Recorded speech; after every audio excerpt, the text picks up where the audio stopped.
Halo, malam semua.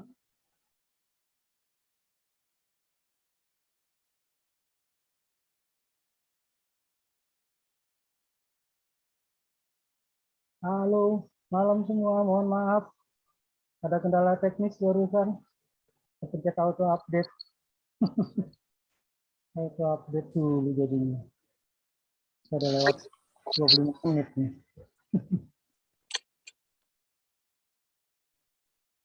Oke, kita langsung mulai aja ya, biar nggak terlalu malam. Kasian juga nanti yang di tengah. Nggak ada yang itu. Nah, saya buka filenya dulu. Malam Roji. Ya, malam semuanya. Mohon maaf, barusan kepencet auto update Zoom. Otomatis update, restart PC. Jadi lama jadinya nih. Ya. Bentar, saya buka filenya dulu. Oh ya, buat yang baru gabung malam ini, jadi materi yang pertama kan udah saya share ya di grup WA. Terus nanti kita ini sebenarnya materinya ada 4, tapi saya buat ada 5 kali pertemuan. Jadi nanti di pertemuan ya kita ini aja nge-review yang udah dibahas aja. Barangkali ada pertanyaan yang belum keluar waktu pas penyampaian materi. Nanti yang pertemuan kelima kita atur waktunya. Karena kan kalau kita ngitung ini kan 4 kali per pekan kan 2 kali ya. Saya buka ini dulu, ini dulu.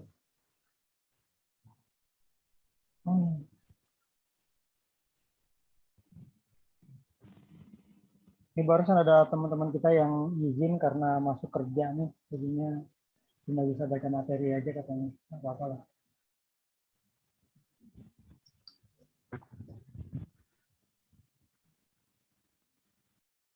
Bentar, lagi buka PowerPoint-nya.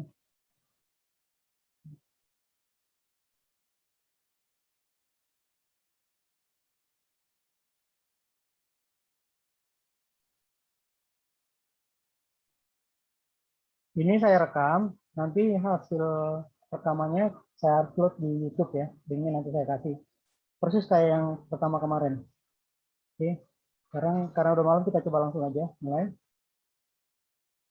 Kita mulai dengan materi kedua.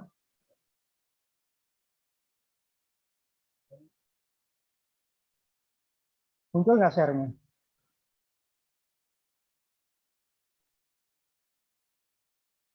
Belum ya?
Halo, sebentar. Errornya kenapa nih tiba-tiba nggak muncul di saya?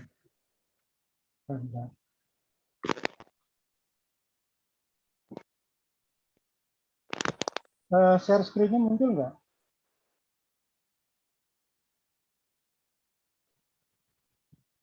Muncul gambar icon-icon aja ini. Oke, yang itu filenya yang PowerPoint ada nggak? PowerPoint-nya nggak keluar. Nggak keluar ya? Hanya tampilan desktop-nya komputer aja yang keluar. Waduh, Iya.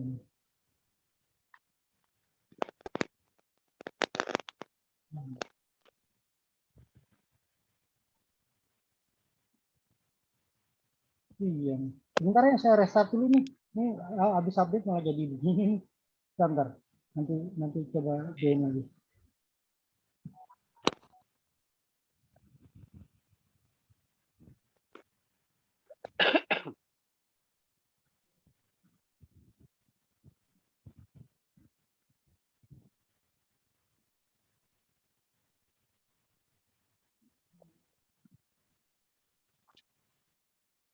Saya klik dulu aja ya.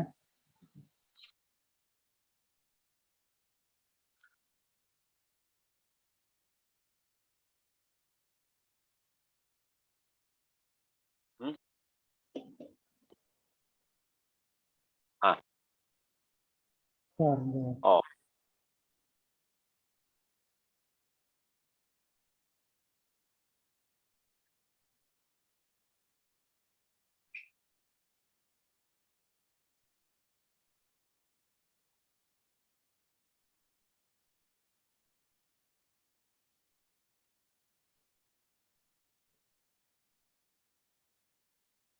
Oke, muncul sekarang ya?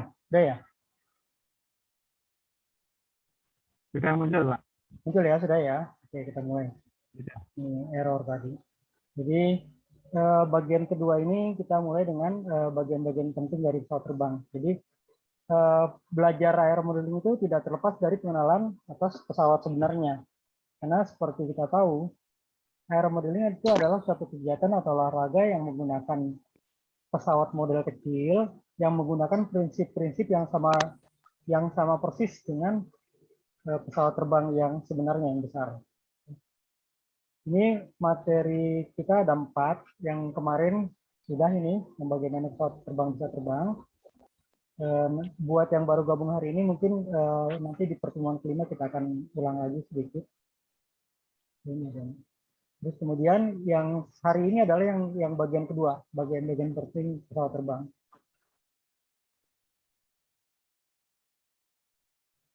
Oke. Nah, ini adalah nama-nama bagian. Sebenarnya bisa diringkas, tapi ini saya buat agak detail. Jadi bagian-bagian ini nanti ada gambarnya di bawah. Jadi bagian-bagian yang harus dikenali di pesawat terbang adalah seperti ini. Ada spinner atau tutup baling-baling. Kemudian ada propeller, ada engine, ada cowling, itu tutup mesin. Kemudian wing atau sayap, aileron atau kemudi, kemudian fuselage atau bodi pesawat, terus kemudian di buntut ada horizontal stabilizer atau ekor mendatar, di mana pada ekor mendatar itu terdapat bidang kontrol yang kita sebut elevator. Kemudian di sisi vertikalnya di ekor ada fin atau vertical stabilizer, di mana pada fin ini terdapat bidang kemudi yang namanya rudder. Terus kemudian ada lagi landing gear. Nah, gambarnya seperti ini. Dan kita kenali ada baling-baling, ada spinner, ada roda pendarat, ada sayap, ada aileron, ada fin. Tapi pada dasarnya bagian penting pesawat itu cuma 5 yang wajib kita kenalin. Pertama adalah engine atau power plant, kemudian wing atau sayap, yang ketiga adalah fuselage atau badan pesawat, yang keempat adalah stabilizer, ekor, yang terdiri dari horizontal stabilizer dan vertical stabilizer. Dan yang kelima adalah landing gear. Itu adalah bagian utama. Kalau yang di sini, ini adalah bagian utama dan bagian pelengkap yang saya sebutkan. Bagian utamanya ada di sini. Nah, kita mulai dari 5 bagian utama. Ini gambarnya kebetulan dipecah. Ya. Pertama adalah bagian power plant atau engine. Itu adalah bagian depan, sumber tenaga dari pesawat. Kemudian fuselage atau badan pesawat. Yang ketiga adalah sayap atau wing. Yang keempat, bagian ekor ini di dunia penerbangan disebutnya empennage. Empennage itu terdiri dari vertical stabilizer dan horizontal stabilizer. Terus yang kelima adalah landing gear. atau roda pendarat. Kita mulai satu-satu dari power plant. Oke. Definisi power plant adalah salah satu bagian utama yang penting dari pesawat. Power plant bisa terdiri dari bisa terdiri dari komponen engine dan propeller, atau kalau dia jet, dia di dalam. Terus kemudian fungsi utama dari engine adalah untuk membangkitkan tenaga yang diperlukan untuk memutar baling-baling atau turbin kalau di mesin jet ya. Ini adalah engine-nya. Terus kemudian ada berapa macam sih di pesawat yang tipe mesinnya? Di sini saat ini yang kita kenal dibagi dua. Ada piston engine dan ada jet engine. Jadi piston engine sampai saat ini pun masih dipakai. Generasi pertama menggunakan piston engine, terus kemudian berkembang dengan munculnya jet engine, tapi piston engine pun tidak ditinggalkan sampai saat ini tetap dipakai. Nah, ini kita lihat piston engine, jenis-jenisnya. Piston engine generasi pertama bentuknya radial, seperti ini, seperti bintang. Radial engine, terus kemudian berkembang lagi menjadi inline. Ini V engine, ini opposite. Jadi ini saya kurang ini sih, kebetulan lupa nih dikasih penjelasan. Jadi kalau radial, posisi pistonnya mengelilingi sumbunya ya untuk berputarnya. Kalau inline itu mesinnya segaris. Ini mungkin kita lihat sama dengan mesin mobil ini. Jadi silindernya berbaris dari depan ke belakang. Dia ada di atas sumbunya. Kemudian yang ketiga adalah V-engine. V-engine itu posisi pistonnya, posisi silindernya itu membentuk V seperti ini, membentuk huruf V. Makanya dinamakan V-engine. Ini mungkin kalau kita lihat adanya di mana ya? Kalau di motor, saya lupa, mungkin ada beberapa motor yang V-engine. Terus kemudian yang terakhir ada opposite engine. Jadi dia posisi silinder headnya berlawanan, kiri kanan. Ini mungkin kalau di mobil kita bisa lihat di mobil VW, mesinnya VW. Jadi itu opposite engine, jadi berlawanan. Kemudian kita lihat ke turbin. Turbin ini pada yang umum dikenal ada empat macam.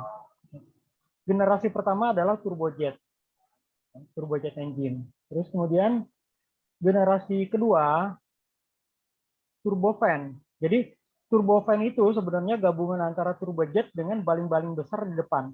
Kalau di kita di aeromodeling ini turbofan itu mirip dengan EDF, electric ducted fan. Cuman motornya digantikan oleh mesin jet, itu aja penggeraknya. Jadi di depan ada baling-baling besar, itu justru yang jadi penggerak utamanya. Kemudian di belakangnya ada mesin jet kecil untuk memutar baling-baling tersebut. Kalau di turbojet itu dia nggak ada baling-baling, yang ada di depan kompresor, ruang bakar, kemudian di belakangnya turbin. Nah, perkembangan lagi dari turbojet atau turbofan ini adalah yang namanya turboprop. Jadi di depan si mesin ada gearbox, kemudian dari gearbox tenaga disalurkan ke baling-baling. Ini untuk mendapatkan tenaga besar dengan baling-baling besar. Ini dipakai untuk pesawat-pesawat transport yang tidak perlu kecepatan tinggi.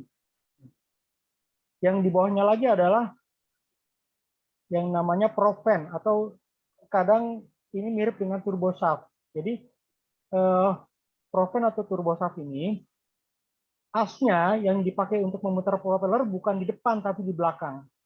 Di belakang, terus kemudian ada gearboxnya di luar, baru dia terhubung dengan baling-baling di luar. Kalau di helikopter ini langsung ke drive shaft, kemudian ke main mast. Seperti itu. Yang berikut, ini adalah beberapa tipe penempatan mesin di pesawat, macam-macam. Ada yang di fuselage, ada yang di wing, ada yang di ekor. Ya sesuai dengan jenis pesawatnya. Kalau pesawat tempur yang mesinnya selalu di tengah ya, selalu di badan. Kalau pesawat penumpang, ada yang di sayap, ada yang di ekor. Bagian berikut yang kedua adalah fuselage. fuselage itu kalau di pesawat penumpang, ya isinya udah pasti pilot, kabin, dan awak kabin dan penumpang. Ditambah lagi ada ruangan untuk barang. Nah, konstruksi fuselage itu macam-macam. Yang paling umum kita kenal adalah yang namanya monocoque. Monocoque itu seperti cangkang telur. Jadi dia rangkanya tipis, kulitnya tipis. Tapi rangka dan kulit saling mengikat, jadi kekuatannya ada di kulit. Ruangan tengahnya dipakai untuk penumpang, untuk barang, dan lain sebagainya. Jadi tidak banyak rangka di dalam, ruangannya jadi besar. Nah, ini yang coklat ini adalah fuselage. Fuselage. Yang berikut, bagaimana bentuk fuselage? Nah, tadi saya ceritakan, ada yang menggunakan rangka, langsung kulit. Ada beberapa pesawat malah tidak ada rangkanya, jadi dia langsung kulit. Jadi hard skin. Jadi kulitnya itu lebih kuat. Kulitnya itu dibuat kuat sehingga bisa menahan beban keseluruhan pesawat. Cuma tulangan memang ada beberapa di bawahnya. Yang lainnya adalah seperti yang gambar atas, tulangannya kecil-kecil banyak, baru dilapis kulit. Nah, untuk generasi pertama yang badannya monocoque seperti ini, rangka dalamnya itu dari kayu. Kalau generasi sekarang kan sudah logam ya. Sudah logam. Bagian ketiga, sayap. Sayap ini di pelajaran pertama kita sudah cerita banyak karena pesawat bisa terbang itu salah satu komponennya adalah karena ada sayap. Sayaplah yang menghasilkan lift yang sehingga pesawat bisa menyebabkan terangkat dari darat. Bentuk lift, bentuk airfoil sayap di pelajaran pertama sudah saya katakan juga ada 3 jenis yang paling umum, flat bottom, semi simetris, dan simetris. Itu tergantung dari kegunaannya. Kalau flat bottom itu dia liftnya besar tapi kecepatannya rendah. Kemudian kalau untuk semi simetris kecepatannya lebih tinggi dari flat bottom, kecepatannya juga lebih tinggi. Tapi liftnya lebih kecil daripada flat bottom. Untuk yang semi simetris, dia didesain untuk kecepatan tinggi. Liftnya lebih kecil daripada yang semi simetris. Nah, kemarin kita juga sudah cerita masalah stall. Jadi di sini dibahas juga bahwa dikirakan bahwa setiap perubahan sudut dari sayap terhadap aliran udara, liftnya akan bertambah. Tapi pada nilai sudut tertentu, liftnya itu justru hilang, dia akan stall karena aliran udara tidak nempel lagi di atas sudut. Simpang. Nah, ini secara gambaran garis besar struktur pesawat. Jadi kalau di aeromodeling kita juga banyak pakai model seperti ini ya. Ini yang sederhana ya. Sebenarnya di dalamnya banyak tulangan-tulangan silang-silang untuk memperkuat gayanya. Tapi secara umum seperti ini. Jadi bentuknya airfoil, kemudian ada beberapa spar penguat untuk menahan beban. Ini adalah beberapa jenis bentuk sayap. Jadi ada straight wing itu yang sayap kotak, yang biasa kita kenal, biasanya kita pakai di trainer.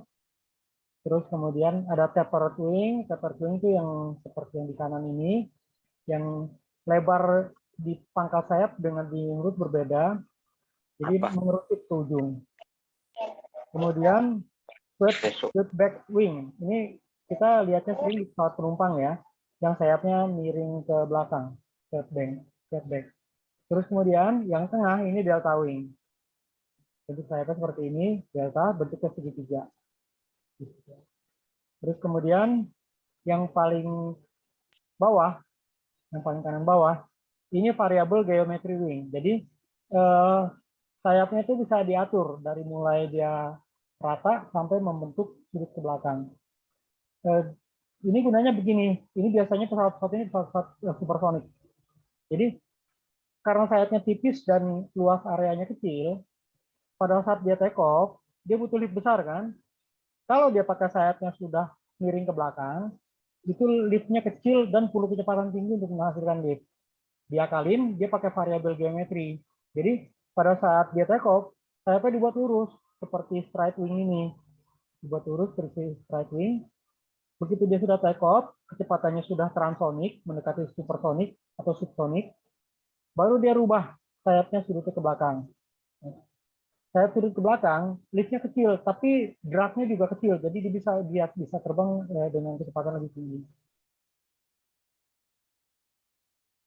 Kemudian kita lanjut ke definisi dari wing geometry. Nah, di sayap ini yang kita perlu kenal adalah penamaan-penamaannya. Jadi ini yang kotak namanya wing platform. Wing platform itu seperti ini tadi. Ada yang straight, ada swept, ada delta, ada tapered, ada variable geometry. Itu wing platform. Kemudian bentangan dari kiri ke kanan sayap itu disebut span. Kemudian lebar sayap dari depan ke belakang disebut core. Sisi depan sayap disebut leading edge. Sisi belakang sayap kita sebut trailing edge. Sedangkan garis tengah sayap yang memotong sayap kiri dan kanan disebut center line. Nah, di sini kita akan mengenal apa yang namanya perbandingan lebar dan panjang sayap atau disebut wing aspect ratio. Wing aspect ratio itu menentukan berapa besar lift, berapa besar glide ratio. Nanti kita bahas belakangan ya. Jadi aspect ratio itu adalah luas sayap, span kuadrat dibagi luas sayap. Atau kalau untuk sayap segi 4, span dibagi core. Jadi misalnya gini, kita buat misalnya ada pesawat trainer. Pesawat trainer wingspan-nya 1 meter. Wing chord-nya 20 cm. Maka aspek rasionya adalah 1 dibagi 20. Satunya kita konversi jadi cm jadi 100. 100 dibagi 20 sama dengan 5. Maka sayap tersebut dikatakan mempunyai aspek rasio 5 nilainya.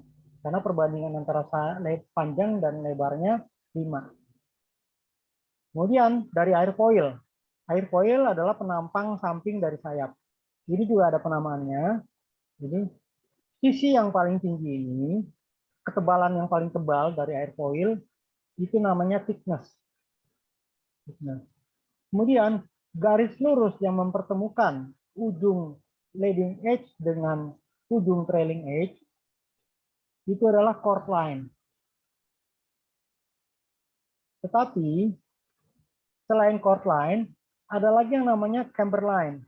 Jadi camber line itu adalah garis yang membagi dua sisi atas dan sisi bawah sama. Kalau chord line tidak. Karena dia bisa aja kalau misalnya kita pakai flat bottom, chord line-nya ada di bawah. Kalau di simetris airfoil ini kan ada 2 contoh nih. Ada yang satunya yang sebelah kiri, kemudian sebelah kanan. Kalau di symmetrical airfoil, antara camber line sama chord line itu dia berimpit. Karena kebetulan bentuk airfoilnya dia kan atas dengan bawah sama. Kemudian sayap, kita lihat dari depan. Umumnya itu antara tengah dengan ujung sayap itu ada bentuk sudut seperti V, tapi V-nya V dangkal. Itu yang kita namakan sudut hedral. Ada yang 1, ada yang 2, ada yang 3, ada yang 4. Kalau 1 ini sudutnya kita sebut dihedral. Kalau lebih dari 1, kita sebut multihedral atau polyhedral. Ya kalau misalnya kayak glider itu biasanya ada 3 patahan. Jadi di tengah V, nanti di ujungnya lagi naik lagi seperti itu.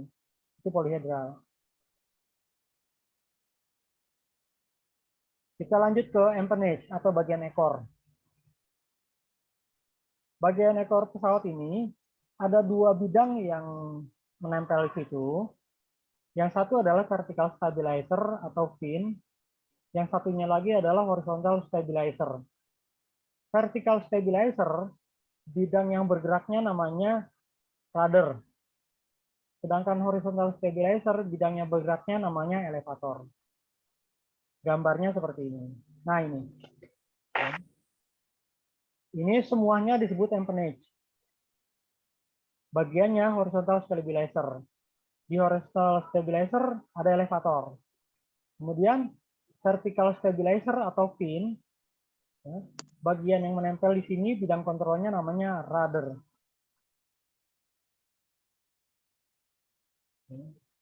Nah, ini fungsi stabilizer.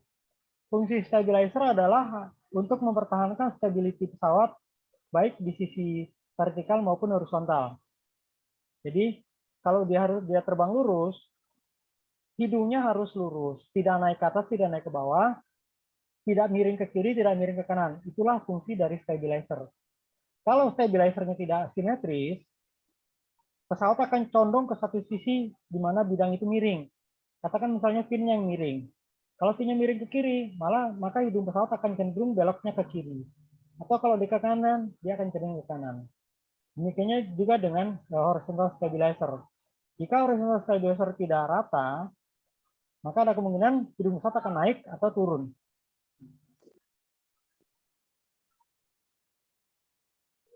Kemudian untuk mengatur supaya tetap lurus, untuk merubah-rubah arah maupun turun naik, maka di empennage ini ada bidang kontrol. Ini pertama adalah rudder. Rudder adalah bidang kontrol yang menempel pada vertical stabilizer yang berguna untuk mempertahankan posisi pesawat di arah lurus. Nah, di sini dijelaskan ya, bahwa rudder itu sebenarnya tidak digunakan untuk belok. Interestingly, rudder isn't used for turning. Tapi dia lebih ke untuk stabilisasi pada saat pesawat belok. Jadi sebenarnya fungsi rudder ini bukan untuk belok, tapi dia untuk menjaga supaya dia stabil pada saat dia belok. Sementara selama ini yang kita pakai kan belok dengan rudder gitu. Ternyata fungsi aslinya dijelaskan seperti ini. Dia tidak difungsikan sebagai alat untuk belok. Nah, di sini dijelaskan di bawahnya. Pesawat itu belok dengan cara memiringkan sayap. Turn by banking its wing. Kemudian pada sisi dengan mengatur sudut tertentu, maka pesawat akan membentuk garis lengkung. Nanti kita bahas di bagian ketiga. Di situ kita akan bahas bagaimana pesawat dikendalikan. Tapi ini di sini cuma cerita aja dulu ya. Kemudian yang kedua adalah ini, horizontal stabilizer. Horizontal stabilizer itu mencegah saya hidung pesawat naik dan turun atau pitch moment namanya. Gerakannya namanya pitch. Sedangkan elevator, bidang kontrol yang ada di horizontal stabilizer itu berfungsi untuk menjaga si hidung pesawat naik atau turun. Dan juga untuk mengendalikan pesawat kapan dia harus naik, kapan dia turun. Dengan menggerakkan elevator naik atau turun. Nah, ini juga nanti kita akan bahas di bagian ketiga, di bagaimana pesawat dikendalikan.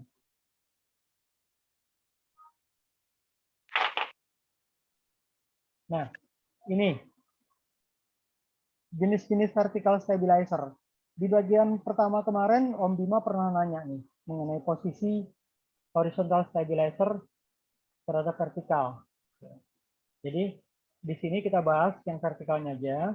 Jadi vertical stabilizer itu ada yang cuma satu, konvensional satu ya.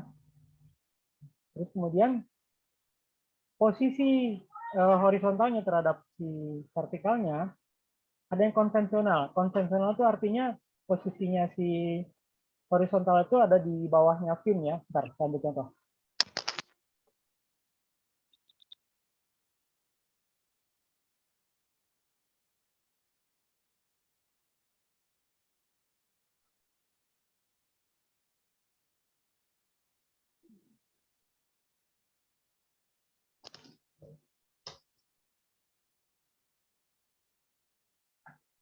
Nah, yang dimaksud konvensional itu adalah seperti ini. Jadi ada vertical stabilizer, di bawahnya ada horizontal stabilizer. Ini konvensional stabilizer. Terus kemudian kalau yang kedua yang detail, si horizontal stabilizer-nya pindah ke atas, ada di sini. Ada di sini. Itu yang detail. Kemudian ada lagi yang cruciform. Cruciform itu dia bentuknya nanti ada tambahan lagi di sini.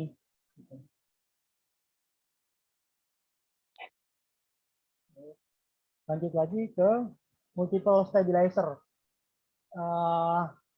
Mungkin contohnya apa ya? Kalau lihat di multiple stabilizer, kalau di pesawat beneran tuh bisa dilihat di B25 Michelle, itu kan ekornya 2, atau kayak Bronco, ekornya 2. Atau kalau di aero modeling kita lihat model-model kayak Bobcat. Bobcat itu kan ekornya 2 ya. Itu multiple. Jadi ada twin tail, ada half tail, ada twin boom. Kalau twin tail yaitu kayak yang di B2 Michelle itu. Kemudian kalau half tail ini jarang dipakai nih, saya juga jarang lihat. Kalau twin boom tail kayak di Occitane Bronco. Jadi apa namanya, dari sayap ada boom ke belakang ekor. Terus kemudian adalah boom mounted inverted P. Ini contohnya mungkin di glider nih adanya. Terus kemudian triple tail. Triple tail itu vertical stabilizer-nya ada 3. Jadi selain yang utama yang di tengah, seperti ini, itu ada lagi di sini, di sebelah sininya. Ya, jadi ada di sini, kiri kanan ada tambahan vertical fin lagi. Terus kemudian winglet. Winglet itu modelnya adalah seperti kita di flying wing, adanya di ujung sayap. Ringtail. Ringtail itu bentuk stabilizer itu lingkaran. Ini nggak umum juga, biasanya cuma ada di pesawat eksperimental ini. Kemudian Y-tail. Y-tail itu dia bentuknya yang atasnya T, di bawahnya ada tambahan lagi satu kecil, central fin. Itu Y-tail. Terus kemudian inverted P-tail. Inverted P-tail itu jadi P-nya di bawah, begini. Jadi kalau ini fuselage, P-nya di bawah. Jadi di atas nggak ada. Kemudian ada lagi satu pelican tail. Ini juga saya nggak pernah ketemu nih. Agak nggak umum. Nah, di sini kelihatan nih gambar-gambarnya yang dimaksud nih. Yang mana konvensional, yang mana detail, yang mana cruciform, yang detail, inverted detail, Y-tail, ada semua ya. Yang lingkaran juga ada, yang H juga ada, seperti ini. Ini ada contoh-contohnya. Tapi memang di pesawat, di aplikasi pesawatnya nggak semuanya kita pakai karena ini kan kebanyakan ada di pesawat eksperimental. Nah, ini kemarin pertanyaan muncul dari Om Bima. Bagaimana pengaruh posisi horizontal stabilizer terhadap sayap? Ini saya coba bahas karena kebetulan hari ini kita sedang bahas stabilizer. Kita lihat yang detail. Detail itu horizontalnya ada di atas, sayap di bawah. Pada saat dia terbang lurus, aliran udara itu akan mengenai baik sayap maupun horizontal stabilizer. Pada posisi ini, setiap kali ada perubahan sudut dari elevator, otomatis hidung pesawat akan bereaksi, naik atau turun tergantung dari di elevatornya. Tetapi, jika tiba-tiba hidung sudut pesawatnya besar, seperti ini, maka aliran udara yang ke arah horizontal stabilizer ini akan terhalang oleh sayap. Karena dari sayap, aliran udara akan terpecah ke atas dan ke bawah. Pada posisi seperti ini, kalau kita gerakan elevator, itu nggak berfungsi. Mau kita naik, mau kita turun, dia nggak berfungsi, nggak bereaksi. Kecuali tiba-tiba hidung sayapnya turun lagi, sampai sudutnya kecil. Baru dia efektif lagi. Seperti itu. Nah, ini adalah perbandingan antara konvensional tail dan V-tail seperti ini. Jadi yang abu-abu ini adalah simulasi dari aliran udara. Jadi kita lihat yang sebelah kiri yang konvensional, pada saat dia terbang lurus, datar, kedua bagian sayap dan ekor ini kena aliran udara. Pada saat sudut pesawat membesar, hidungnya naik, bagian ekor tetap masih dapat aliran udara. Masih dapat aliran udara dari bawah. Jadi kalau misalnya dia elevatornya diturunkan di down, dia akan masih bekerja, bereaksi, akan menurunkan hidung. Untuk yang detail seperti tadi, begitu dia hidungnya naik, maka bagian ekor ini udaranya tidak ada aliran udara akan diganggu. Jadi elevator tidak akan bekerja, tidak akan berfungsi, tidak efektif jadinya. Akan menyulitkan untuk dikendalikan. Nah ini yang bagian kelima, landing gear. Pada umumnya landing gear terdiri dari 3 bagian, ya. Main wheel dan roda ketiga. Roda ketiga ini bisa posisinya ada di depan, bisa ada di belakang. Kalau di depan, ini kemudian roda ketiga ini bisa dikendalikan karena untuk pergerakan di darat ya, perform operation while on the ground. Secara umum, selain yang 2, yang satu di ekor, satu di depan, ada lagi model ketiga seperti ini. Ini namanya outrigger, namanya tandem wheel. Jadi rodanya cuma ada di tengah, sejajar depan dan belakang. Kemudian untuk mempertahankan supaya di waktu saat di darat pesawat ini bisa lurus, ini ada namanya outrigger wheel, ada roda tambahan di sayap kecil di ujung-ujung. Yang pernah lihat pesawat mata-mata U2 mungkin melihat. Jadi rodanya di tengah, satu di depan, satu di tengah, kemudian ada di ujung sayap. Atau bisa juga ngelihat di bomber B-52. Bomber B-52 juga begitu. Jadi karena dia bebannya berat, maka roda dipasang di tengah semua, tandem. Untuk mempertahankan sayap supaya tidak jatuh, maka di ujung-ujungnya ada roda kecil, ada tiangnya. Tapi yang konvensional kita cuma lihat 2, yang roda main wheel di tengah dan satu di depan, atau main wheel di tengah dan satu di belakang. Nah ini adalah penyebutan. Jadi kalau untuk yang roda tiga roda, satu di depan, 2 di tengah, itu kita sebut tricycle landing gear. Atau kalau kita gampangnya ini kayak roda bajai, satu di depan, 2 di belakang. Ini yang umum. Terus kemudian model yang kedua adalah yang ini. Ini disebut konvensional landing gear. Jadi ini atau istilah lain dikenal dengan nama tail dragger. Karena ada ekor yang kayak nyangkut di belakang seperti ini kecil.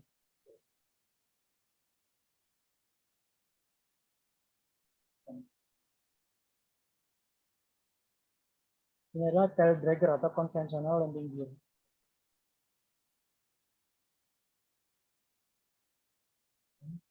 Sekarang kita lihat kalau pesawatnya efektivitas antara yang tricycle dengan tail dragger seperti ini.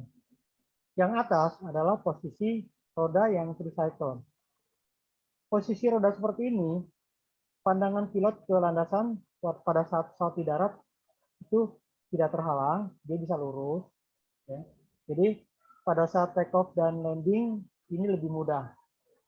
Tetapi untuk yang tail dragger, pada saat dia di darat, hidung pesawat akan menghadap ke atas, mendangat. Ini tentu pandangan pilot akan menyulitkan untuk melihat landasan, terutama pada saat take off dan landing. Umumnya biasanya dia menggunakan jendela lebar samping seperti yang lihat.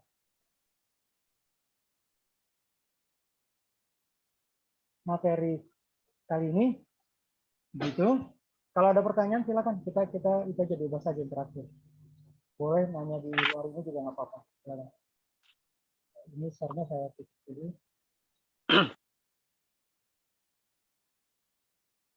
Ya, silakan. Ada pertanyaan?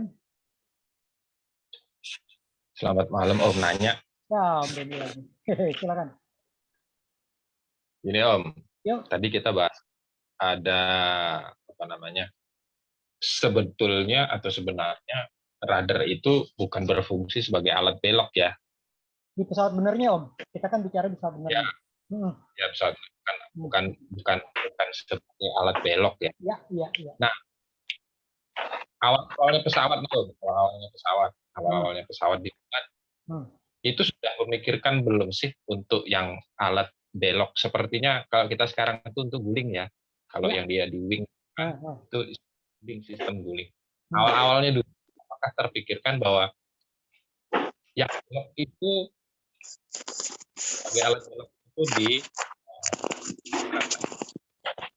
karena pada prinsipnya kita tuh kalau belok tuh pasti ke kiri dan ke kanan, bukan berguling. Dasarnya kan begitu. Betul. Nah, adakah pesawat yang pada saat mula-mula pertama tidak menggunakan aileron sebagai alat beloknya? Saya belum pernah lihat nih. Ya. Atau mungkin saya pernah lihat itu. Nah, itu di pesawat benar Om, tapi kalau misalnya di pesawat seperti yang kita punya yang untuk apa namanya air modeling banyak sih, dan fungsinya sepertinya radarnya yang jadi alat belok gitu. Ya, nah itu gimana ceritanya gitu Om? Terima kasih. Oke. Jadi gini prinsipnya, belok itu sebenarnya kita cukup dengan mengatur sudut sayap. Kalau sayap itu miring, otomatis sayap yang turun ke bawah geraknya lebih besar. Sedangkan sayap yang naik ke atas, ilustrasi gini deh. Mana ya? Biar kelihatan. Ini kita asumsi begini. Oke. Pada saat pesawat ini miring. Mirror jadi susah nih, saya harus balik. Pada saat pesawat ini miring, gerak pada sayap yang di bawah akan lebih besar daripada sayap yang ada di atas. Seperti itu ya. Nah, dengan memanfaatkan efek atau momentum tersebut, itu seakan-akan sayap yang bawah kita tahan Om. Kita tahan. Kalau sayap bawah kita tahan, sayap ke atas enggak, otomatis dia kan akan begini Om. Dia otomatis akan begini. Kejauhan begini ya. Gini, dia akan begini. Nah, beloknya karena itu Om. Jadi kayak kita pegangin sayap yang bawah, tapi sayap atas kita lepas, tapi kita ayun. Ya kan gitu. Nah, si rudder ini menjaga jangan sampai pada saat dia belok seperti itu, hidung pesawatnya akan turun ke bawah. Jadi pada saat belok, justru si rudder ini geraknya bukan ke dalam, tapi ke atas. Misalnya kita mau belok kanan, kita mau belok kanan. Belok kanan, berarti kan aileron kanan naik, aileron kiri turun, ya, karena sayap yang ini ke atas naik. Gitu.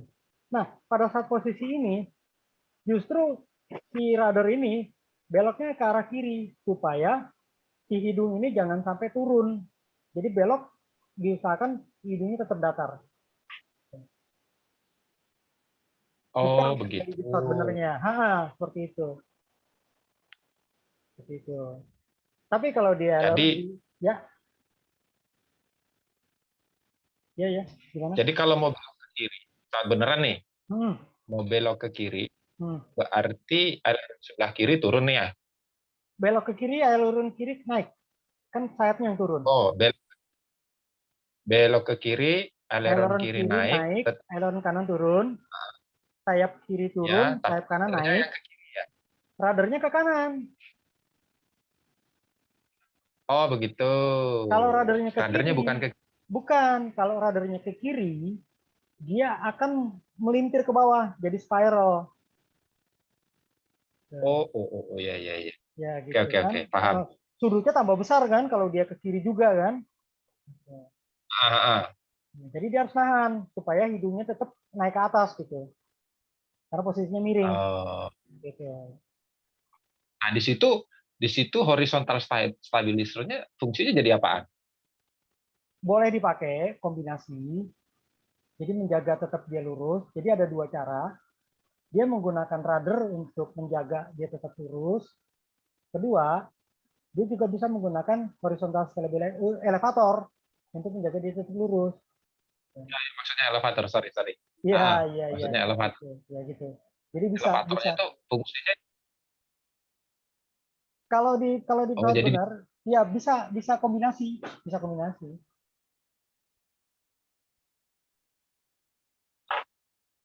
Oke. Oke. Terima kasih Om. Oke, satu tambahan lagi Om. Jadi dengan dibantu elevator, ya, sudut belok bisa lebih tajam Om, bisa lebih tajam. Oke ya. Jadi Ya. si radar untuk menjaga hidung jangan jatuh, si elevator itu untuk membantu supaya beloknya lebih tajam. Oke.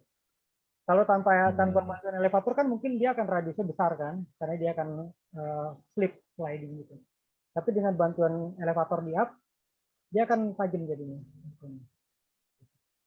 Lebih sudut beloknya lebih Sudut lancip beloknya gitu lebih ya. tancip, lebih tajam. Radius beloknya lebih kecil. Radius beloknya lebih kecil. Radius belok lebih kecil. Seperti itu. Ya. Terima kasih Om. Yep. Lagi yang lain? Halo. Ya, Om Jul. Halo. Ya, halo, Om Jul. Silakan. Halo Pak. Selamat malam Pak dari Riau Pak. Ya, Om. Mungkin saya sendiri yang dari Riau ya Pak ya. Nggak apa-apa, Om. Ini yang mau kita tanyakan, kita langsung aja Pak ya. Iya. Langkah-langkah bikin pesawat ini Pak. Apakah kita ngukur lebar sayap dulu untuk menjaga stabilizer tadi?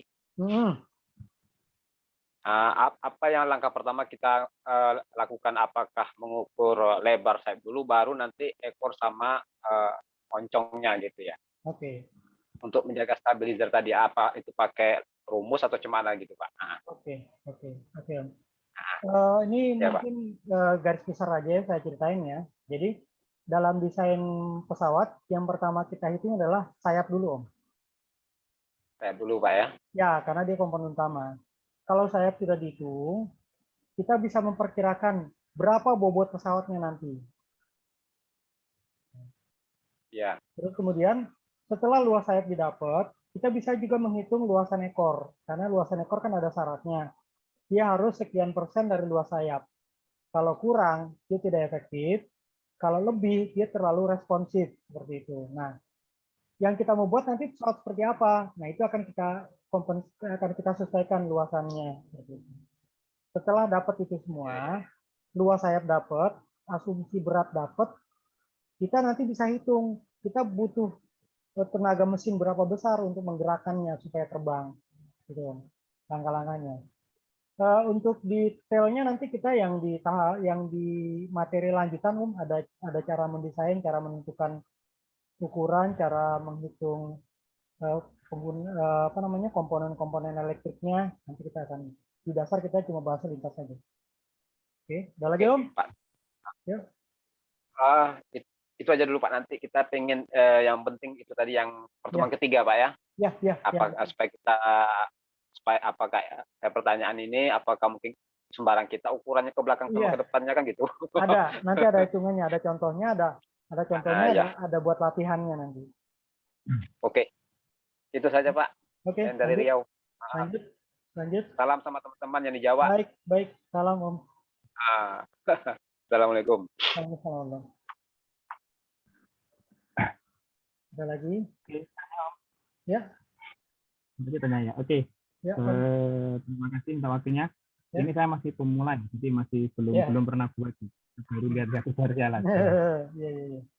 Karena tadi yang ingin saya tanyakan masalah ukuran, ternyata sudah ditanyakan tadi masalah ukuran sayap. Nanti kita nunggu di sesi ketiga berarti ya. Bukan di sesi ketiga, di yang aeromodeling lanjutan. Karena di sesi keempat aeromodeling lanjutan. Ya, karena di sesi empat sesi ini masih dasar semua. Jadi materi pertama adalah bagaimana pesawat bisa terbang, kedua bagian-bagian penting pesawat, ketiga bagaimana pesawat dikendalikan, keempat dasar-dasar radio kontrol. Itu yang dasar. Berarti ini lanjutan ya. Nanti di dasar. Saya pengen tanyakan masalah ukuran ideal tadi. Ukurannya itu kira-kira gitu ya. Ya, nanti jadi sekarang ini tadi untuk yang pertanyaan kedua ya. Ya, jadi nanti tadi kan dijelaskan ada sudut apa tadi di drill tadi ya, sudut sayap tadi. Nah, yang ingin saya tanyakan, saya pernah lihat beberapa bentuk pesawat kan ada yang datar, ada yang model V-nya agak lumayan besar lah. Yang ingin saya tanyakan pengaruhnya, ketika nanti modelnya datar itu seperti apa, ketika modelnya V besar itu seperti apa, gitu pengaruhnya. Oke, terima kasih. Oke. Ilustrasi dari sayap lurus, sayap ada sudut, itu paling gampang adalah kita punya ilustrasi paling gampang adalah gini, Om. Kalau sayap lurus itu, kita ibarat menggelindingkan kelereng di meja rata. Di meja rata. Kalau kita gerakan, dia akan bergerak terus, tidak akan balik ke posisi semula. Itu namanya stability. Itu adalah yang terjadi pada sayap yang rata tanpa dihedral. Nah, seperti ini ya, contohnya ya. Jadi kalau sayap itu rata tanpa dihedral, begitu kita ganggu aileronnya berubah, dia miring, dia tidak otomatis balik sendiri ke tengah lagi. Harus kita bantu dengan aileron untuk meluruskan. Itu yang sayap rata. Ya. Makanya sayap rata wajib ada aileron. Ya. Oke. Kemudian sayap dihedral. Sayap dihedral itu seperti kita menggelindingkan kelereng di dalam piring, Om. Piringnya ada cekungannya. Jadi kalau kita letakkan kelereng dari ujung, dari salah satu sisi piring, dia akan begini ke tengah. Kemudian dia akan ke ujung. Tapi ada kemungkinan dia akan balik lagi ke tengah. Itu adalah seperti efek dihedral. Jadi tanpa aileron pun, setelah pesawat ini miring, karena ada efek dihedral, dia otomatis akan meluruskan lagi sendiri, Om. Tanpa perlu aileron. Gitu. Karena ada efek kelereng tadi itu. Makin besar sudutnya, dia makin gampang balik sendiri. Jadi kita lepas pun begitu setel. Umumnya gini kejadiannya. Belok itu selalu miring. Ya, walaupun pakai rudder. Pakai rudder, belok selalu miring. Ya. Nah, setelah belok, pada saat ruddernya kita netralkan kembali, kalau sayapnya ada dihedral, dia otomatis akan balik lurus lagi pesawatnya. Tanpa perlu kita gerakan apa-apa. Jadi tanpa aileron pun dia akan otomatis balik sendiri. Seperti itu. Makin besar sudut dihedral, tentu dia makin stabil, makin gampang balik ke tengah.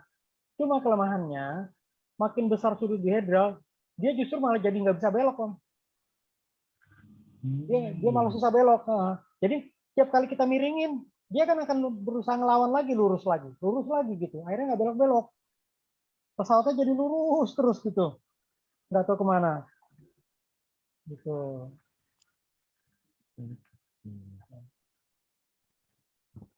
Oke, Nah, paham. Ya, di bagian ketiga nanti kita bahas detail tuh, yang bagaimana pesawat dikendalikan hari Senin ya, Senin malam ya. Itu ada kita bahas di dihedral. Sama tambah lagi belum? Ya, yang tadi model sayap tadi kan ada yang modelnya dari sebelah badan sampai ujungnya kan sama ya lebarnya. Ada juga yang sebelah ujungnya lebih kecil. Ada juga yang modelnya agak miring ke belakang. Nah itu aspeknya apa? Bedanya katanya kemampuan ngangkatnya itu lebih gampang yang mana gitu? Jadi gini, bentuk sayap atau wing platform itu menyesuaikan dengan desain dan karakter pesawat. Sayap kotak itu cocok untuk pesawat yang terbangnya pelan dan bebannya berat. Karena dia mudah mendapatkan lift. Distribusi lift merata di seluruh sayap dan besarnya sama. Sayap yang dari pangkal, dia lurus tapi dari pangkal ke ujung mengecil, ya, itu liftnya di ujung tuh makin kecil. Nah, dia tentu tidak cocok untuk terbang pelan, dia harus terbang lebih cepat. Atau biasanya desain ini dipakai untuk pesawat kargo yang bebannya berat. Kalau dia buat pesawatnya dari pangkal ke ujung rata, strukturnya harus kuat sekali. Kalau struktur kuat sekali, artinya berat, Om, di rangka sayapnya. Nah, itu diakalin. Jadi sayapnya dibuat mengecil ke ujung. Jadi mengecil ke ujung. Nah, dengan luasan ujung makin kecil, maka beban yang ditanggung sayap itu tidak terlalu berat di ujung. Karena bisa patah dia kalau dia berat di ujung. Ya contohnya mungkin kita bisa lihat kayak di pesawat C-130 Hercules ya. Dia kan pesawat kargo, ya. Dia pesawat kargo sayap atas, bebannya muatan berat. maka dia sayapnya makin mengecil ke ujung, atau kayak CN235 seperti itu. Tapi kalau sayapnya kotak rata, kita kenal cuma di Piper Cup yang kecil-kecil kayak gitu kan ya, yang terbangnya pelan, pesawat olahraga kayak gitu. Itu kurang lebih gitu. Terus kemudian bagaimana dengan yang sayap yang di pesawat penumpang yang miring ke belakang atau swept back? Pesawat bentuk sayap itu disesuaikan dengan tadi itu. Jadi pesawat penumpang dia harus bisa memuat muatan banyak, tapi dia harus bisa terbang cepat. Nah, dengan membuat sayap yang miring ke belakang, geraknya jadi kecil, tapi luasannya sama dengan sayap kotak. Jadi dia dapat keuntungan. Dia dapat bawa beban berat, dia juga strukturnya kuat, dia juga geraknya kecil, kayak gitu. Ada lagi. Oke, sudah cukup. Terima kasih Om. Jelas sekali penjelasannya. Ya, yang lain?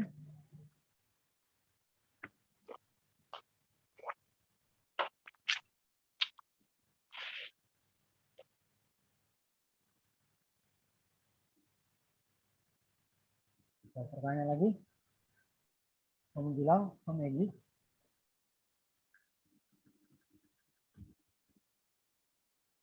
Yang lain?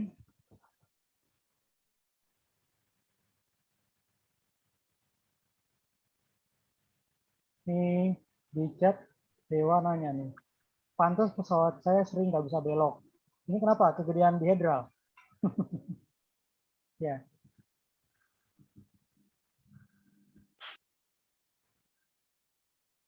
Iya. Iya, dihedral tuh nggak usah gede-gede. Kecil aja. Apalagi kalau sayap atas tuh dihedral kecil aja sudah efektif karena dia posisi sayapnya ada di atas, bebannya ada di bawah.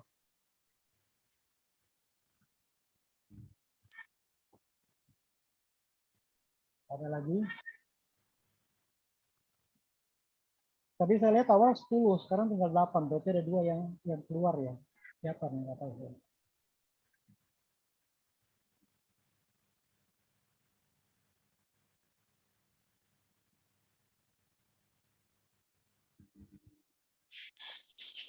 Ada lagi Om?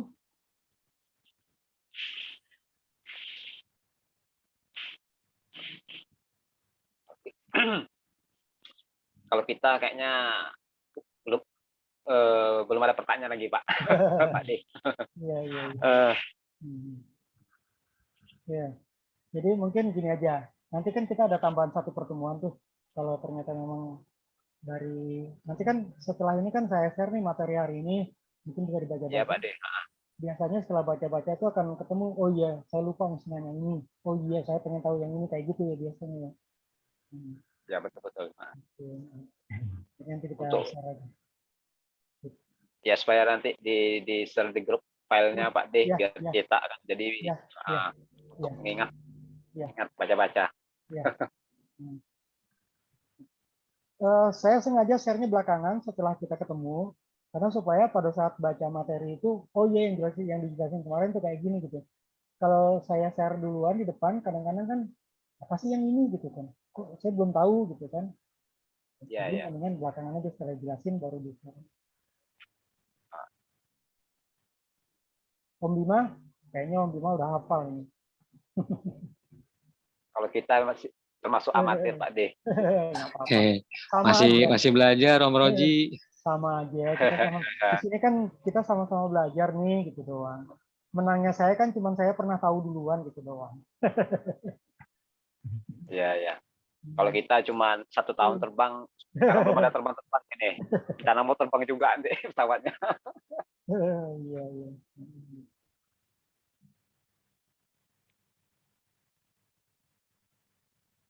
Ya, kalau nggak ada pertanyaan lain, mungkin di 5 menit lagi kita tutup aja ya, di 21.25 ya. 21.25, ini mungkin juga kita coba, tadi apa ya yang belum? Boleh Pak D. Ya. Salam kenal aja dengan Om Dewa Surya ya. Iya, iya. Jadi seperti itu. Tujuannya sebenarnya ini menyegarkan pengetahuan kita. Intinya adalah seperti itu yang saya mau. Gitu. Jadi mungkin kita pernah baca, mungkin kita pernah tahu, tapi terus karena ini kan bukan sesuatu yang kita pakai setiap hari kan, kadang-kadang jadi terlupa seperti itu. Pada saat kita mau pakai, oh iya, kita dulu pernah tahu seperti ini.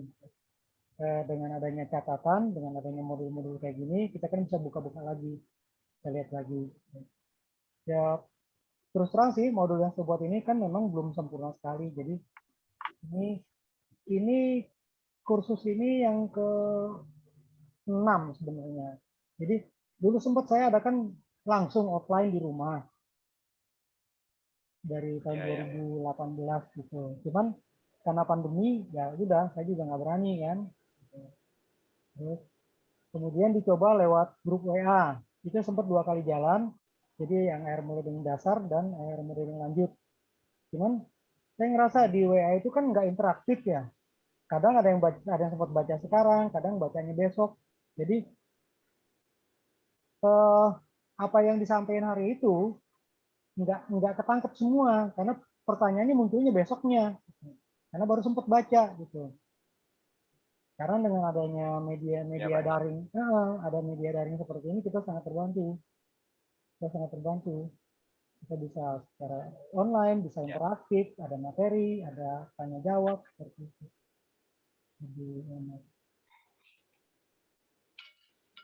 Kalau sudah hobi air modeling, dasar itu perlu Pak D. Ya. Dasar itu perlu. Mana tahu nanti orang bertanya udah 10 tahun main pesawat ditanya ini nggak tahu kan gitu. Iya betul. Jadinya lucu itu Pak ya. Iya. Nah iya, bergelut sudah 20 tahun orang nanya ini apa nggak tahu kan gitu. Iya. Pokoknya terbang gitu aja ya. Basic itu. Iya, ya betul Om. Iya. Terus kadang-kadang karena kita tahunya boleh tanya ya. Om Rudi. Kenapa Om? Boleh tanya nggak yang di luar ini? Maksudnya ini hubungannya dengan aeromodeling juga. Enggak masalah apa-apa. Perlombaan. Iya. Masalah perlombaan aeromodeling. Iya. Saya pengen informasi aja. Mungkin jenis-jenis perlombaan aeromodeling itu seperti apa? Ini kan kebetulan saya ini kan guru ya, saya kebetulan ngajar, kemudian saya ngajar ekstra robotik. Nah ini pengennya kan saya perkenalkan aeromodeling juga. Karena yang saya perkenalkan adalah drone sama robot-robot lainnya. Nah yang saya pengen tahu ini tentang event-event perlombaan itu yang tingkat-tingkat sekolah itu mungkin seperti apa gitu. Punyamu mana coba lihat tapi yang rusak itu. Jadi gini, kalau untuk lomba-lomba itu ada macam-macam Om. Ada eksibisi, terus kemudian ada sampai yang tingkat nasional kan ada di tingkat PON, ya seperti itu. Nah itu kan nanti klasifikasinya itu kan berdasarkan bahwa air modeling itu kan nggak cuma radio kontrol gitu Om. Jadi kita kan pernah lempar juga itu apa ya gitu lah. Betul. Jadi ada free flight, ada glider, ada control line, ada radio control seperti itu. Dan setiap mata lomba itu juga bisa beda-beda. Misalnya gini, free flight itu kan ada yang OHLG yang outdoor hand launch glider atau check glider kita sebutnya, yang dilempar itu yang kecil. Kemudian ada juga glider yang besar yang ditarik pakai tali baru dilepas, ya kan? Nah itu di situ ada beberapa poin penilaian. Yang paling utama adalah endurance, lama terbang, atau ngumpulin poin. Kayak misalnya gini, check glider setiap peserta dikasih kesempatan untuk 3 kali lemparan, di mana setiap lemparan waktu limitnya adalah 10 detik. Setiap peserta diharapkan setiap lemparan itu dapat 10 detik. Tapi kan belum tentu Om. Kadang ada yang pesawatnya karena bikinnya nggak bagus, dia cuma 2 detik langsung jatuh. Dia cuma dapat poin 2. Nah, yang masuk final adalah peserta yang mengumpulkan 3 kali lemparan masing-masing 10 nilainya. Seperti itu. Terus kalau control line itu lombanya juga banyak. Jadi ada combat, ada apanya full apa saya lupa karena udah lama nggak main file nggak main ke control line ini. Jadi kalau combat itu dia diadu dua pesawat kejar-kejaran saling menjatuhkan gitu. Terus ada lagi yang speed, dia dalam waktu tertentu harus menyelesaikan sekian banyak putaran, itu paling banyak yang menang. Terus ada lagi apa ya, aerobatik dia harus menampilkan manuver-manuver yang unik-unik lah gitu, seperti itu. Kayak gitu. Itu kalau di control line. Kemudian kalau di RC variasinya juga banyak, kayak limbo, touch and go, terus freestyle, terus 3D manuver, kayak gitu-gitu Om, pylon race. Itu Om, kayak gitu kurang lebihnya kalau di RC. Jadi banyak macamnya. Dan kadang di tingkat lokal juga ada beberapa klub yang mengadakan eksibisi rutin tiap tahun dengan mengundang beberapa klub sekitar yang dekat-dekat begitu. Ya, Om Zul, angkat tangan. Kenapa Om Zul? Ya Pak De. Ya, siapa barusan yang angkat tangan? Om Zul bukan? Oh, enggak Pak De. Oh, enggak ya, bukan ya. Tadi ada yang resen. Kita termasuk pendengar setia nih Pak De. Oke.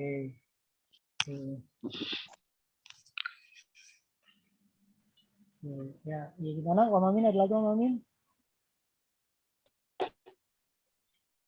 Cukup kayaknya. Terima kasih untuk wawasannya Om. Oke, santai aja.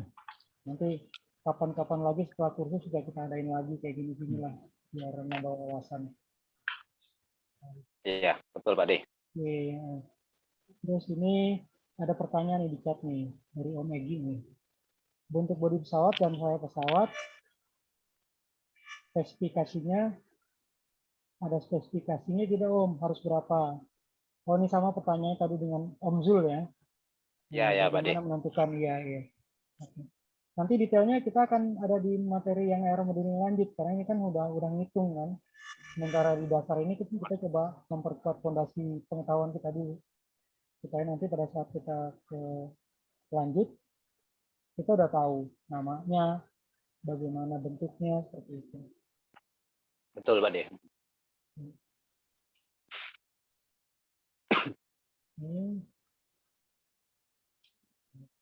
Nah kalau Om Amin, kalau udah ke robotik, kalau di kita di Indonesia tuh yang tingkat lanjutnya tuh ada di yang itu, di kontes robot terbang Indonesia Om Amin. Kontes terbang. Iya, itu kan udah tingkat universitas, antar universitas. Kalau di tingkat pelajar, saya belum pernah.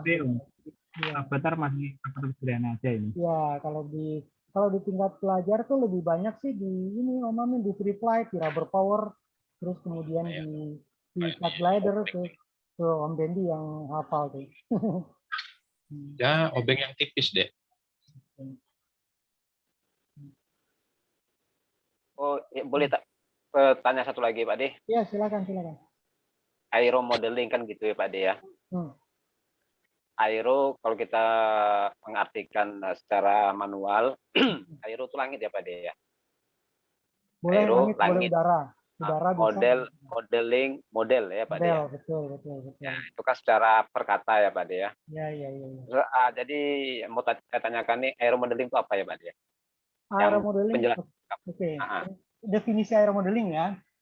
Iya. Aero modeling adalah satu kegiatan atau olahraga yang menggunakan miniatur pesawat yang menggunakan prinsip-prinsip yang sama persis dengan pesawat sebenarnya. Gitu. Ya.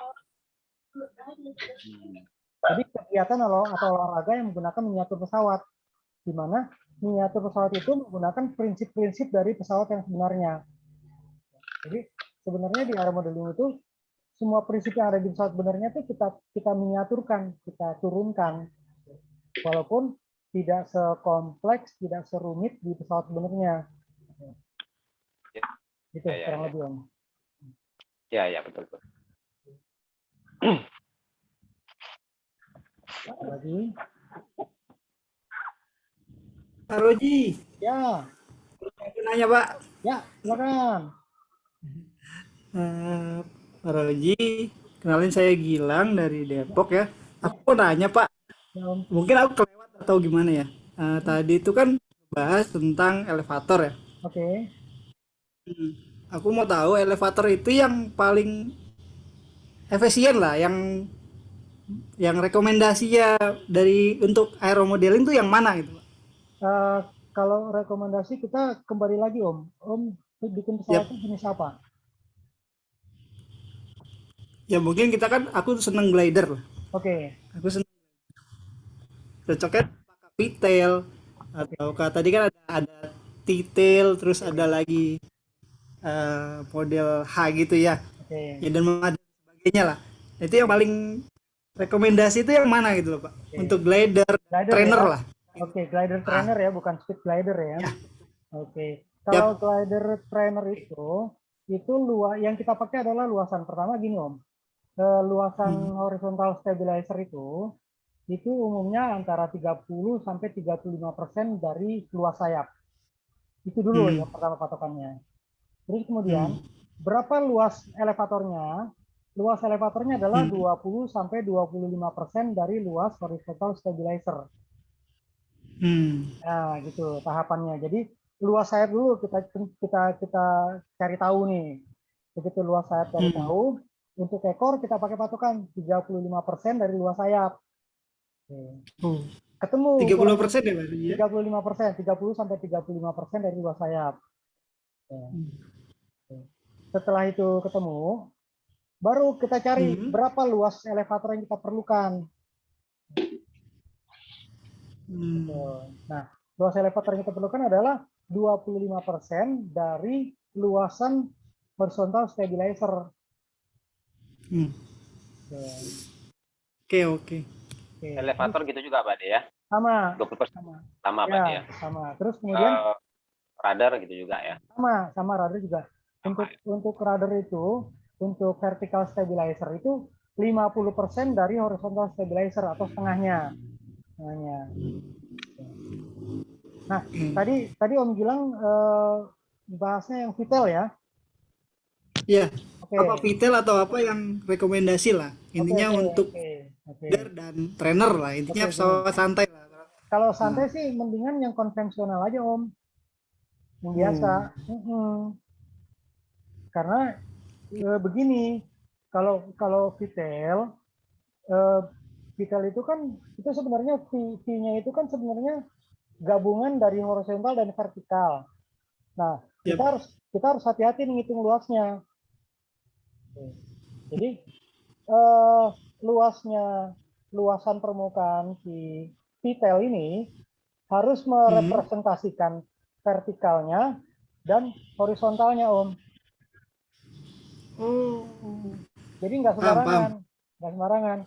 Dan sudut vital itu juga ada nilainya, batasannya. Dia besarnya antara 100 derajat sampai 120 derajat. Di situ optimal ya, 100 sampai 120 derajat ya? Ya, orang ambil biasanya tengahnya 110. Oke. Terima kasih Pak. Ya. Kenapa? Karena kalau surutnya lebih kecil dari 100, ya, dia di sisi vertikalnya dia efektif, karena dia agak ke atas kan ya. Tapi di sisi horizontalnya malah kurang efektif. Tuh, jadi untuk belok dia mudah, tapi untuk turun naik dia susah. Oke. Sebaliknya, kalau lebih besar dari 120, ini yang berfungsi seakan-akan horizontal stabilizer aja, tanpa vertikal. Vertikalnya kecil. Itu. Jadi efektif di 110 biasanya orang pakai. Siap.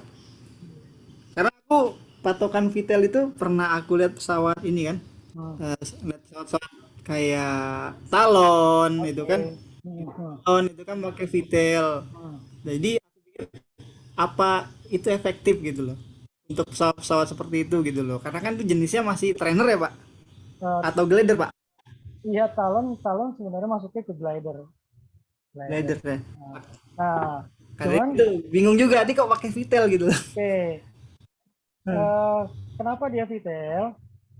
Kamu lihat deh, dia di bawahnya dia pakai itu kan ini karena dia kayak talon itu kan dia di bawahnya ada fin satu lagi kecil. Jadi sebenarnya bukan fin, dia Y dia. YTL gitu. Jadi untuk mengkompensasi luasan di atas, dia ditambah di bawah. Jadi Y. Terus kenapa desainnya V untuk talon? Talon itu kan desainnya untuk long range. Ya. Untuk long range. Long range itu kan harus efisien menggunakan baterai. Ya. Oke. Penggunaan baterai efisien artinya motornya juga harus efisien.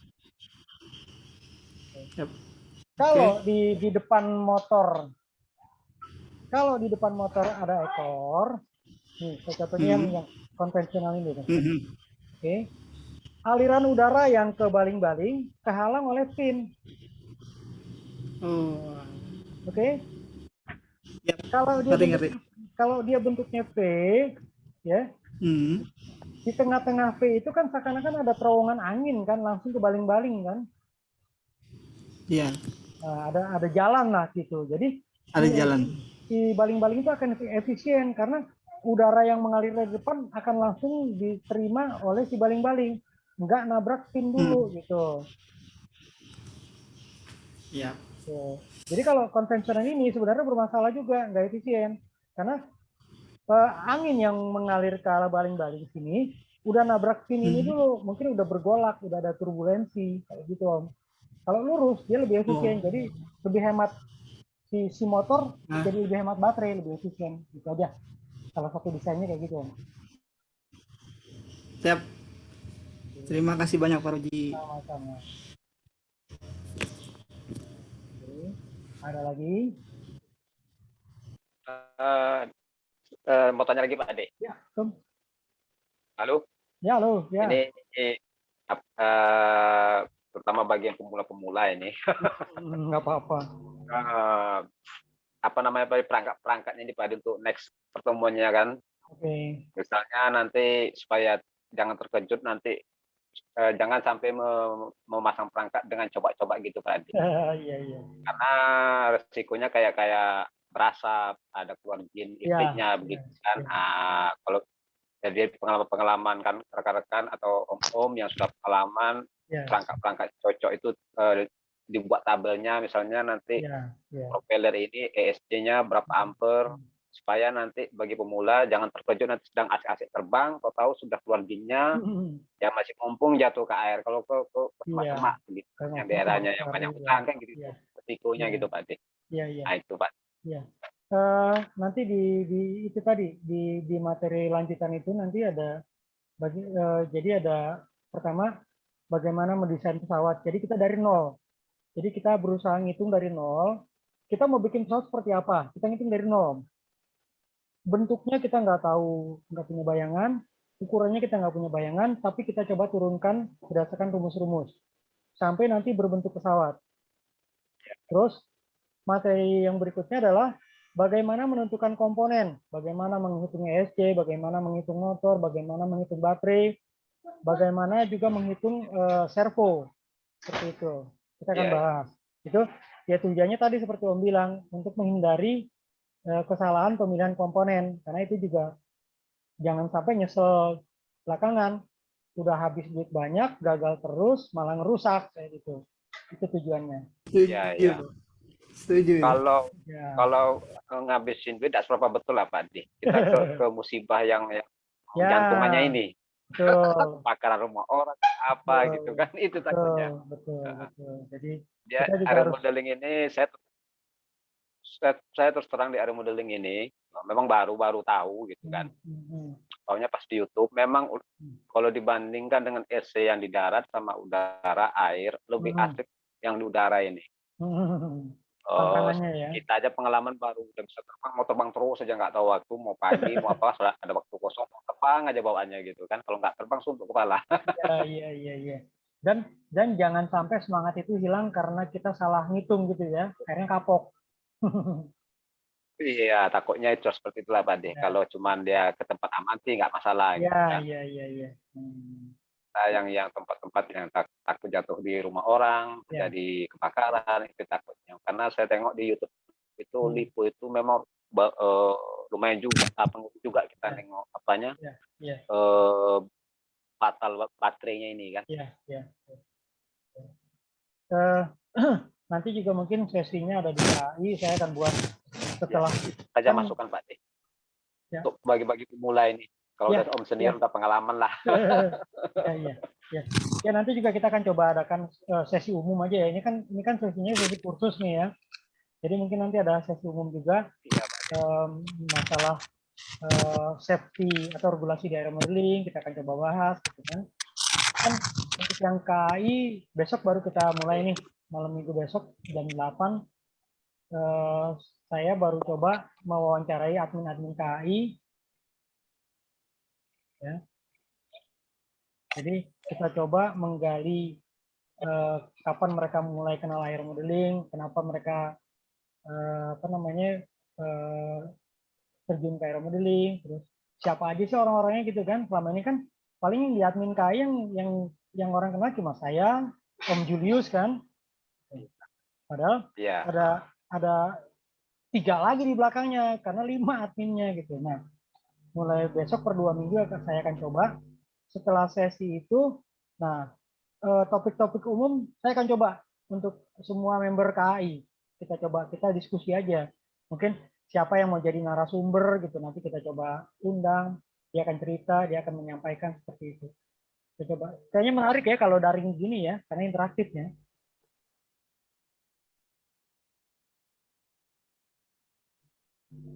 Kalau sudah seperti ini ada grup kita bagi pemula tidak canggung-canggung, misalnya masang perangkat ini mau terbang gitu kan. Iya. Kalau coba-coba ini bingung juga tak. Ya, kita manfaatkan teknologi Om untuk saling berbagi ilmu Om, untuk sharing Om. Jadi ilmu itu juga kan itu kan ilmu juga buat apa disimpan gitu, nggak bermanfaat. Lebih baik kita bagikan ke orang, ke teman-teman. Iya betul Pak De. Kalau nggak ada lagi mungkin sudah lumayan juga nih jam 21.48. Nanti ini recordingnya saya akan upload ke YouTube ya. Bagi Om Amin, salam kenal dari Riau, Jolopendi. Iya. Ya, memang saya di grup jarang komen, paling nggak nge-like. Video pun belum. Video terbang. Nah, untuk sementara kita ngopi di masing-masing lah kan, di rumah masing-masing ngopinya. Untuk pertemuan berikutnya. Salam kenal juga Om Zul. Ya. Ini ya. Oke.